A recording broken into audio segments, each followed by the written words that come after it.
भी सबकी कीमत अलग है, क्योंकि श्रेष्ठता जन्म से नहीं बल्कि अपने कर्म, कला और गुणों से प्राप्त होती है। सब कुछ सीखना ही ज्ञान नहीं है, कुछ बातों को नजरअंदाज करना भी ज्ञान है। तुम बस सब्र करो, भगवान पर भरोसा करो, वो चमत्कार भी होगा जिसका तुम्हें इंतजार है। चिंतन, अगर आप किसी के लिए निस्वार्थ कुछ अच्छा करोगे तो कहीं न कहीं आपके लिए कुछ बहुत अच्छा जरूर हो रहा होगा। लोग कीचड़ उछाले तो परवाह ना करो। इंसान केवल वही दे सकता है जो उसके पास होता है। बिना किसी शिकायत और निंदा के सिर्फ एक दिन बिताकर देखो, शांति और खुशी नहीं ढूंढनी पड़ेगी। लोगों को इस बात से कोई फर्क नहीं पड़ता कि आप खुश हो या नहीं, उन्हें तो बस फर्क इस बात से पड़ता है कि आप उन्हें खुश रखते हो या नहीं। कुछ रास्तों पर अकेले ही चलना पड़ता है, ना दोस्त ना परिवार होना भी जरूरी है। जिंदगी में समझदार लोग कहाँ खुलकर हंसते हैं।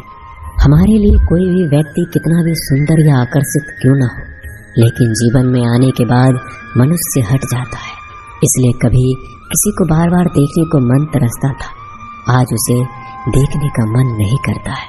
कभी उसकी बातें मीठी लगती थी, आज उसकी बातें चुभने लगती है। यहाँ दोष रिश्तों का नहीं मन का है, क्योंकि मन बहुत जल्दी उब जाता है।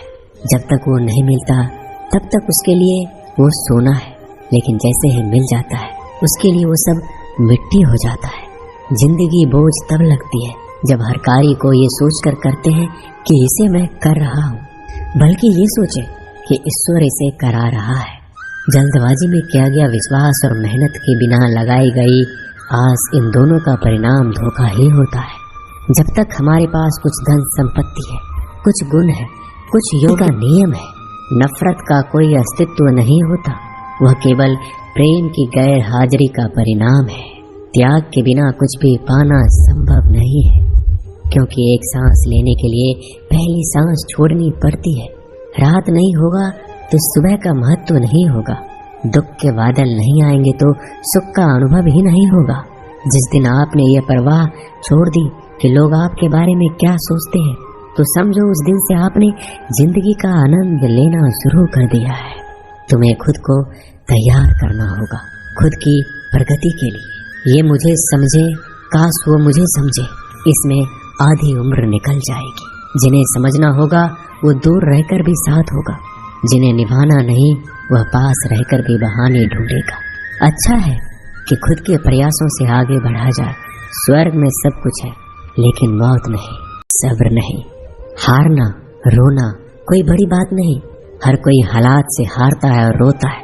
बस कोई हार कर परिस्थिति को कोसता है और कोई उस विकट परिस्थिति से गुजर कर हंसता है, उभरता है। जब कोई समझे ही ना तो उसे समझाने की जरूरत ही क्या। जब कोई माने ही ना तो उसे बताने की जरूरत ही क्या। जिन रिश्तों में एक दूसरे की भावनाओं की कदर ना हो, उन रिश्तों को जबरदस्ती खींचने की जरूरत ही क्या। श्री कृष्ण कहते हैं, रूठ जाने के बाद कसूर चाहे किसी का भी हो, बात शुरू वही करता है जो प्रेम करता है। आशा मत खोना, आप कभी नहीं जान। एक दिन वह महात्मा जी के पास पहुंचा। वो महात्मा जी बड़े चमत्कारी शक्तियां जानते थे। उनको प्रणाम करके काला कौवा बोला, महात्मा जी, मैंने सुना है आप रूप परिवर्तित कर सकते हैं। मैं अपने रूप से बहुत परेशान हूँ, मुझे रूप बदलना है। महात्मा जी ने कहा, दिक्कत क्या है।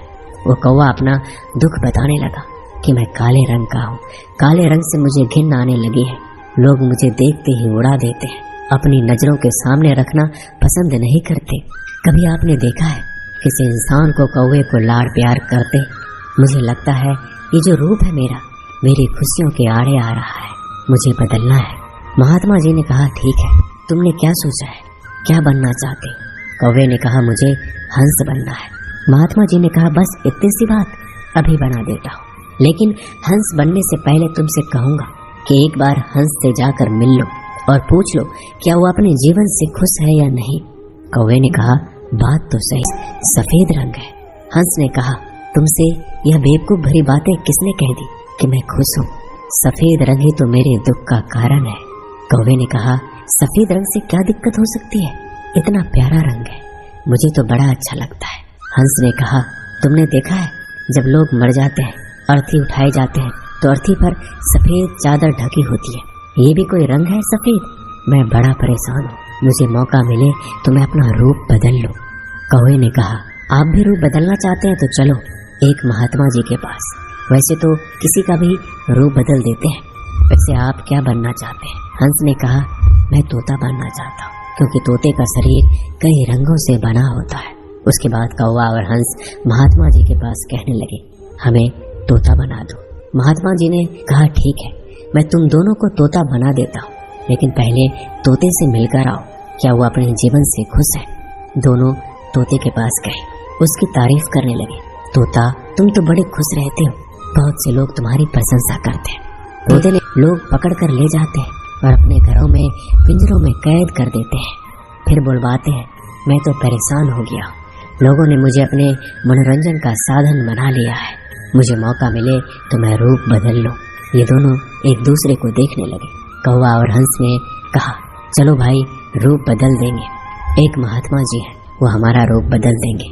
तीनों उड़कर पहुंचे महात्मा जी के पास और बोले, मैं मोर बनना चाहता हूँ। तीनों ने कहा, हमें मोर बना दीजिए। महात्मा जी ने कहा, ठीक है, बना देता हूँ, लेकिन उससे पहले मोर से जाकर मिलो और पता तो करो वो खुश है कि नहीं। फिर तीनों मोर के पास गए। मोर से पूछा, तुम तो बड़े खुश लगते हो, तुमसे खुश इस दुनिया में कोई पक्षी नहीं है, इतने सुंदर पंख, इतना सुंदर रूप, क्या नृत्य करते हो? मोर ने कहा, भाई यही तो दिक्कत है, यही तो परेशानी है, तुम्हें एक आवाज सुनाई दे रही है? तीनों ने कहा, हाँ सुनाई तो दे रही है, ऐसा लग रहा है कोई इंसान हमारी तरफ आ रहा है।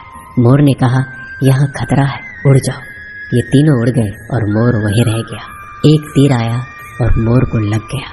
मोर छटपटाने लगा और तीनों से कहने लगा, सुन लो, जैसे हाल में हो उसी हाल में खुश रहो, मैं इतना सुंदर हूँ इसलिए तो मेरा शिकार कर लिया जा रहा है, मेरे पंख ले जाकर शिकारी बेच देगा। मोर मरते मरते कहा, सुनो कौवा, इस दुनिया में सबसे खुश अगर है तो वो है तुम। कौवे ने कहा, कैसे?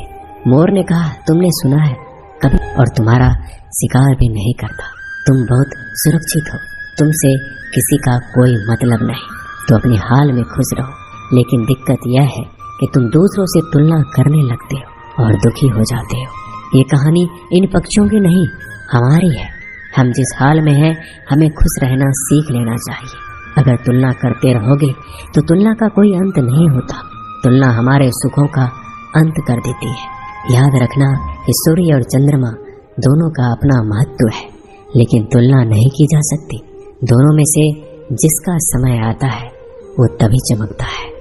दोस्तों, ये वीडियो यहीं समाप्त होती है। मैं आशा करता हूँ कि इस वीडियो से आपने बहुत कुछ सीखा होगा। मिलते हैं जल्दी अगले ज्ञानवर्धक वीडियो के साथ। अगर आप इस चैनल पर नए हैं तो चैनल को सब्सक्राइब कर लीजिए और बेल आइकन को जरूर दबाइएगा। धन्यवाद।